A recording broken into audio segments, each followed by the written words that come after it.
Hi, Marguerite Carlson, 51 East 216. Could you spell your last name for us, please, ma'am? Carlson. Thank you. Mike has been a very good neighbor, but I still strongly object to this garage because it doesn't fit the neighborhood. All of the other garages are just garages. They are not extremely high. There are no other garages near us like this one proposed by Mr. ONeill. It will block the view of landscaping and other yards from my backyard.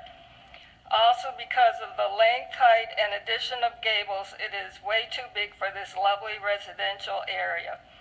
I don't understand extra overhead storage space. Being that my whole backyard faces his property, this humongous garage, I am opposed to it. I have lived in Euclid for more than 40 years and do not understand why you would approve this variance. It does not fit the neighborhood. Thank you, ma'am.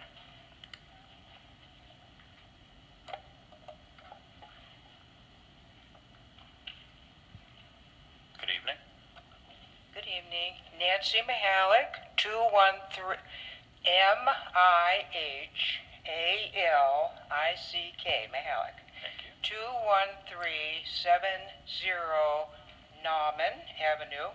I have been a Euclid resident for over 40 years. So is Marguerite. She's been a good friend. And as a Christian who accepted Jesus as my Lord and Savior over 30 years ago, I look to the Bible as our ultimate authority. God has many, many examples of God's beautiful creation in the Bible. And if you go to Marguerite's garden, I call it Marguerite's garden because she does most of the work. Rich lives there too, and he enjoys it.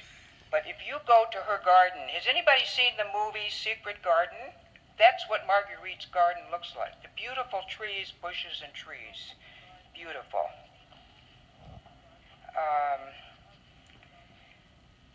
As a matter of fact, because her garden and backyard is so beautiful, I've told her she needs to enter the Euclid Pond and Garden Tour, which I have photographed many times. It's been on Euclid TV. I love to photograph everything. Speaking of trees, I would like to read the poem, one of my favorite poems, by Joyce Kilmer.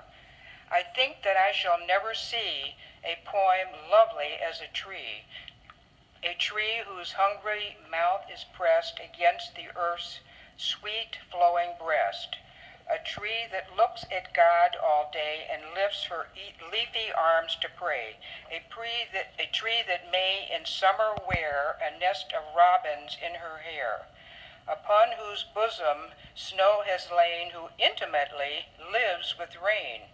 Poems are made by fools like me, but only God can make a tree. Now, if you lived next to Mr. ONeill, who has been a very good neighbor to her, but like Marguerite and Rich and my friend Joe Yudovic, we strongly object to this variance. If you live next to her, would you like to see beautiful trees as a background for her beautiful garden? Her garden, her yard faces Mr. ONeill. Would you like to see a bunch of trees, or would you like to see a humongous garage that's twice as high as what it is now, twice as long? I compare it to a double-decker 18-wheeler truck. I think Mr. Luton's issue is minimal compared to this, and I just strongly object to this variance, and just plead with you for Marguerite Carlson and her husband and the other neighbors who are not represented here, that this garage does not really belong in that neighborhood. I can identify with this very strongly because I have a summer home in North Kingsville, just east of Ashtabula, which is near the lake, like Marguerite's and Mr. ONeill's homes are. And a neighbor, I did not realize that ahead of time, he built a pole barn, which is humongous. It sounds like similar to what Mr. ONeill wants to build, and it just changed the whole neighborhood. A neighbor very close to her. He's the only one that has a gigantic, like a garage that, to me, sort of ruined the neighborhood. Everybody else has a normal-sized garage, and it's a beautiful lakefront properties there. So I plead with you, please do not grant this variance to Mr. ONeill, who has been a wonderful neighbor, but it's just, it will be an eyesore. Thank you very much. Thank you, ma'am.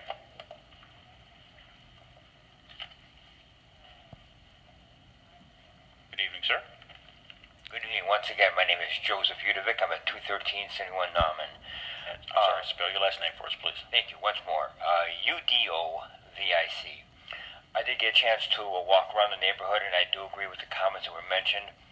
All the other structures in the facility are basically single storage, double unit type of garages. I noticed that when walking around the neighborhood that Mr. ONeill has a couple trailers. I guess they're either jet skis on them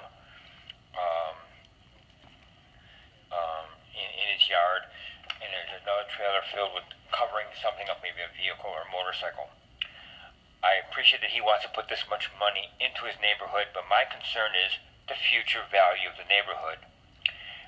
If this project does go through and does get passed in front of this board, how will it affect the values of the homes that are adjacent to either 216th or Edgecliff?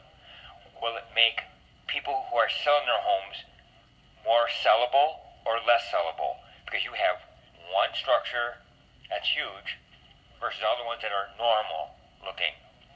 That's my concern, because obviously when people sell a home, in some cases they need to get out real quick because of an illness. They need to be relocated to a nursing home, and they want to sell a home. If this is going to deter the future sales of the area, this does not make the area very prosperous and very interesting to look at. So those are my concerns, because, as a councilwoman mentioned, the residents of this area, as well as in my area, want to maintain a certain quality of life. And this is once again altering that quality of life for current residents as well as future residences. If this does pass in Mr. ONeill's yard, will another resident be allowed to put a garage of this size in that same area, be it either Edgecliff or on 216th Street? Thank you. Thank you, sir.